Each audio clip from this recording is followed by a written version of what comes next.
It's time for the annual Avengers Christmas party. Nothing could possibly go wrong, right? Welcome to the Complete Story Series, where we take trade paperbacks and single issues and we break them down into digestible bites to help you understand. Then we read it dramatically back to you. All alterations of the panels, text, and images are to prevent copyright problems, and all art is owned by its respective companies. Now, this story is completely out of continuity and it's just for fun. So don't go asking where this fits. Happy holidays.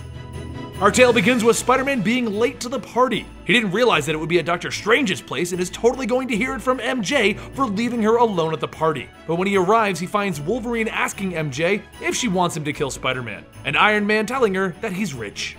Spider-Man walks in and apologizes for being late, but she turns and ignores him while chatting with Iron Fist, Luke Cage, and Jessica Jones. And that's when Spider-Man's Spidey sense starts going off! But Dr. Strange puts his mind at ease because it's only Jarvis polishing an evil artifact. Meanwhile, across New York, a genius woman named Virginia is sending off her greatest accomplishment: a robotic Santa! Children won't be laughed at for believing in Santa now, because now he exists! Holographic reindeer and all. So, feeling proud of herself, she sends him off. And as he takes off, he shouts, "Ho ho ho! Merry Christmas to all! Except the Avengers! The Avengers must die!" "No!" she shouts as she watches him go off into the night. Back at the Avengers Christmas party, Luke Cage is wondering who made the eggnog, and Tony Stark is trying to convince Jessica Drew, Spider-Woman, that there's mistletoe near them. He then steals a kiss from her as the newest Avenger, Gravity, knocks on the door, only for Jarvis to slam the door in his face, calling him a caroler. Across town, our robotic Santa is looking for the Avengers, and he decides that they must be elsewhere after he goes to Stark Tower looking for them. Meanwhile, back at Dr. Strange's house, where the party is actually going on, Steve Rogers is slipping mistletoe above Jessica Drew, and now she's getting a little irritated. Mistletoe again? But he gets his kiss, and then Luke Cage hears the doorbells, so he asks somebody to check it. Once again, it's Gravity trying to get into the party, but that's when Wolverine scares him by popping his claws and forcing him to fall over. Back with the Christmas tree, it's now trying to eat She-Hulk, so Spider-Man webs it up in a nice pattern. And that's when Gravity finally gives up and decides that he's not welcome at the Avengers party. But Luke Cage sees that white boy, as he puts it, and invites him in. Meanwhile, Wolverine points over Jessica Drew, and there's more mistletoe. But this time, she catches that it's moving, and she looks over to see Yellow Jacket and Iron Man playing with the mistletoe on a remote. So she punches them through a wall. Yellow Jacket looks up and asks Tony, "Hey Tony, which of us heroes has buckles on their shoes?" Robo-Santa has arrived, and he reads the entire Avengers roster as naughty, all except for Gravity. He's nice. So he hits everyone that got read as naughty with a disruptor. Gravity sees the whole team go down, so he uses his gravity powers to make Santa's bag heavy, forcing him to drop it. And that's when everyone snaps out of the disruptor beam. Wolverine jumps in, slashing up Santa's face.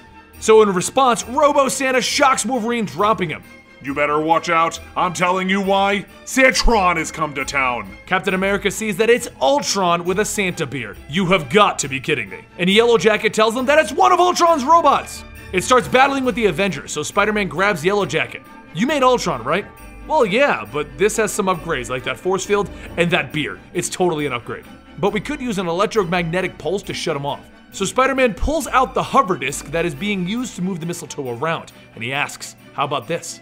If we could get it inside of his body and near his power cell, that could work." Over with the fight, Wasp manages to grow and hold him steady while Black Panther and Captain America admire his plan to sneak in as Santa. So Jessica Drew tells them that if they want, she could totally go congratulate him. But just then, Santron begins his ultimate attack, and he stops as Spider-Man lowers a cookie for him.